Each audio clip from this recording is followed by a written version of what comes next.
you where the fish are. Triple! Get in there! Tell you where the Ooh, that's a fish nice are. fish. Yeah, man. I'll tell you where the fish are. Woo! Make it clear.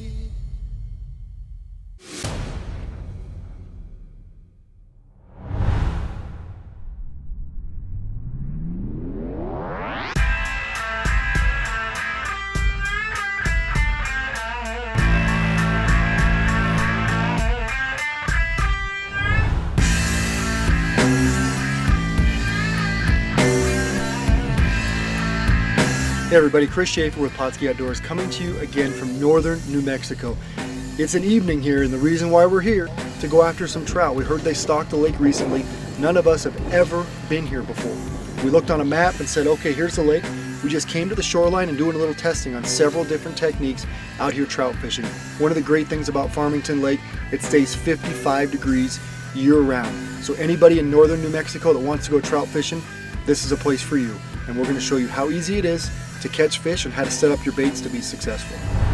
All right, we're out here fishing a lake today, and we're fishing our FireBait off the bottom. Now, this is a floating dough bait. Our FireBait is extremely buoyant.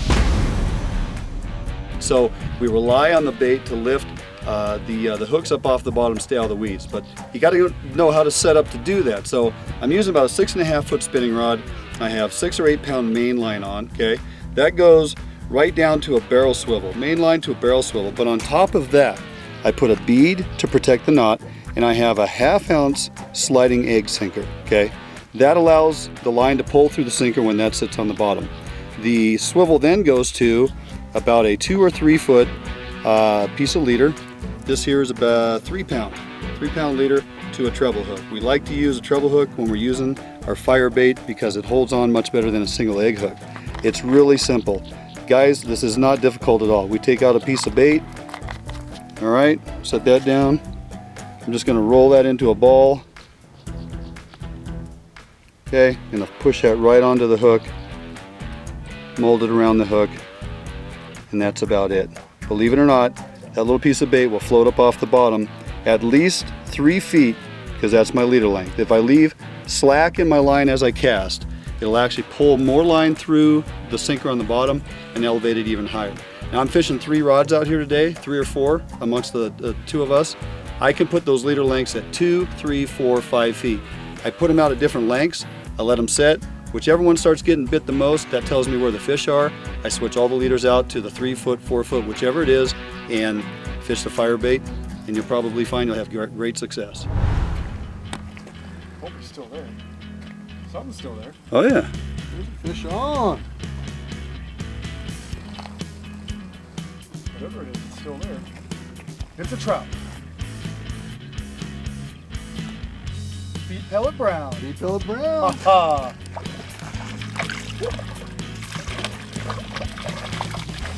Look at that.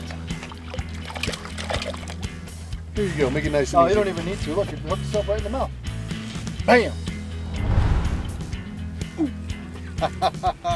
Got him. Look at that. What color? Feed pellet brown. Look at that. Never fished this lake before, here we are. It didn't take long. Didn't take long at all. Perfect. Never fished this lake before.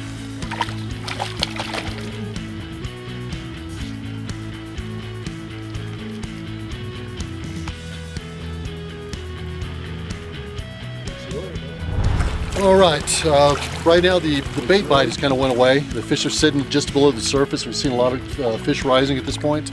So what I've went to is something I've started doing a lot here in New Mexico, is actually using a pistol Pete. A lot of people here use a pistol Pete, but I've used it a little differently. Standard casting bubble, slip through as far as 8 pound test line to a barrel swivel. Off that barrel swivel, I'm running a 4 pound fluorocarbon with about a 5 to 6 foot leader. And right at the end, I've got my pistol Pete tied. One of the things I'm doing differently is actually using something very similar to what kokanee guys do, is tipping it with FireCorn.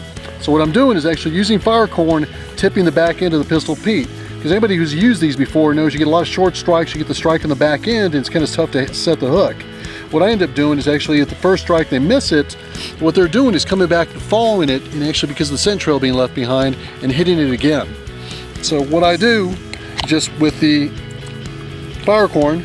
Since it is shoe peg, it's a lot smaller and actually stays on a lot better. And with it being cured the way it is,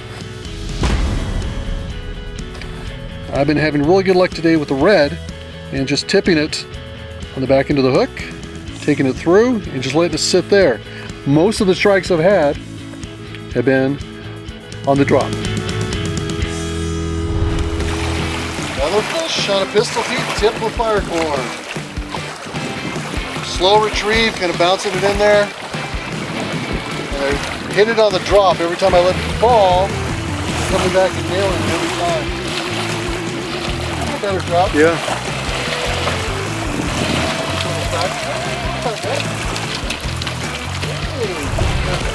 There we go. Rainbow trout on a pistol Pete tipped with FireCorn. Just drifting it in here. Slow retrieve, letting it drop. As far as on the retrieve, every time I'm letting the pistol Pete fall, they're hitting it on the drop every time. Tipped with FireCorn. Same situation. Hitting it every time I let it fall in the water column. It's that downward action. Look of commodity water gliders in there. Look at that, another fatty too.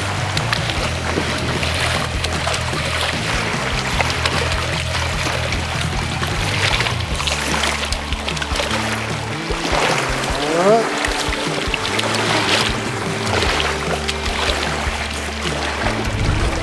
Yeah. There we go.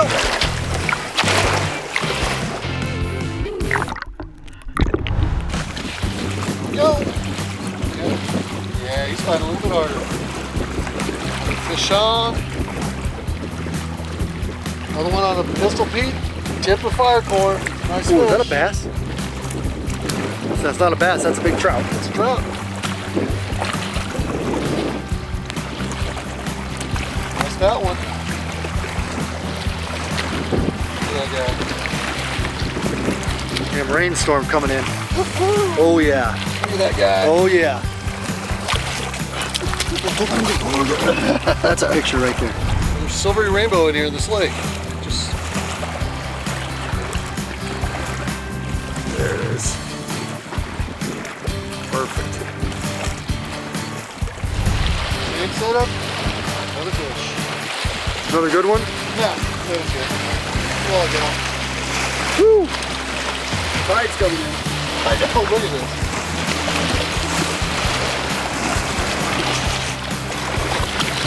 The fresh planter. Yeah, this one is a fresh planter. Back to the ocean. Back to the ocean.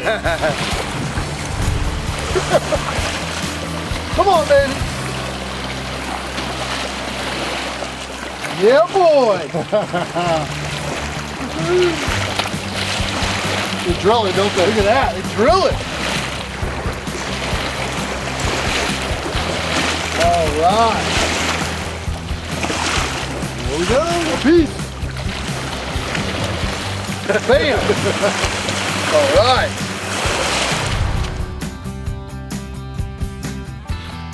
That didn't take long. It doesn't take long. I like these goofy things tipped with that corn. Tried FireBait off the bottom. Started off okay. Bite completely went away. Tried eggs under a float, corn under a float, couple nibbles. Corn tipped on this thing, they're all over it. Nice fish.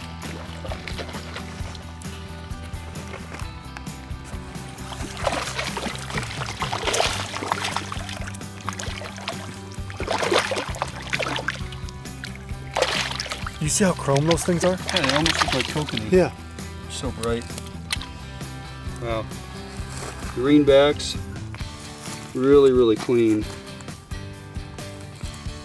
It was amazing.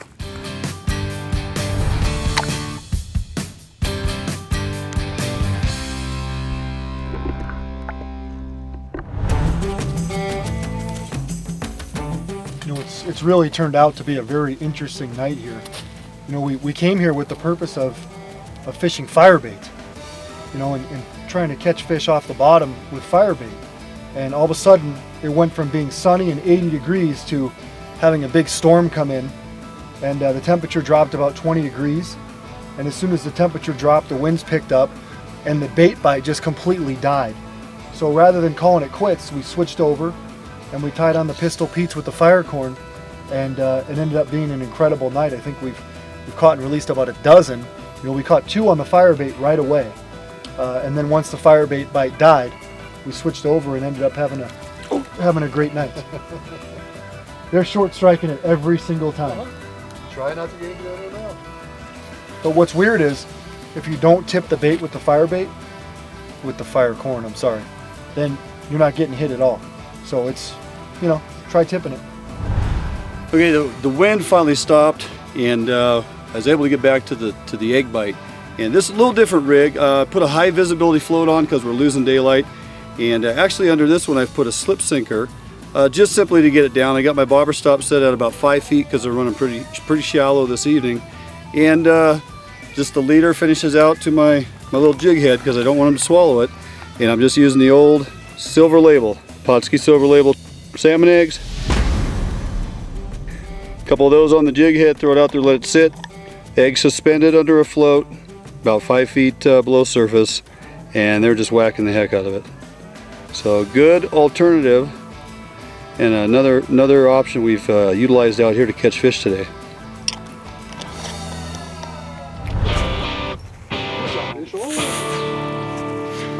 What were you just saying about the bait? Well, I let it sit long enough. I put a couple silver label, the good old silver label on a float, just sitting out there, I don't know, 5 minutes or so, messing around.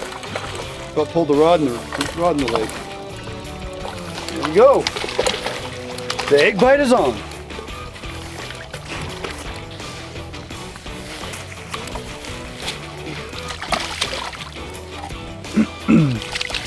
A couple things to remember about Farmington Lake is, we're very near several communities. We are about 45 minutes south of Durango, but we're also right near Aztec and Farmington. We're about in between both of them. So this lake is so close to these communities that you can really come here almost after work or before work, catch a couple trout, and enjoy the night. It's a very peaceful lake. No motorized boats are allowed out here, so you can really enjoy a night, have a lot of serenity, and the banks are open. You can drive anywhere around the lake, park your car, walk down the shoreline, and start fishing. Great place to come for an evening and catch trout. Remember, there's warm water species as well, whether it's panfish or bass or catfish, but the state of New Mexico does a great job keeping the lake stocked with trout, and it's someplace you can go year-round and catch fish.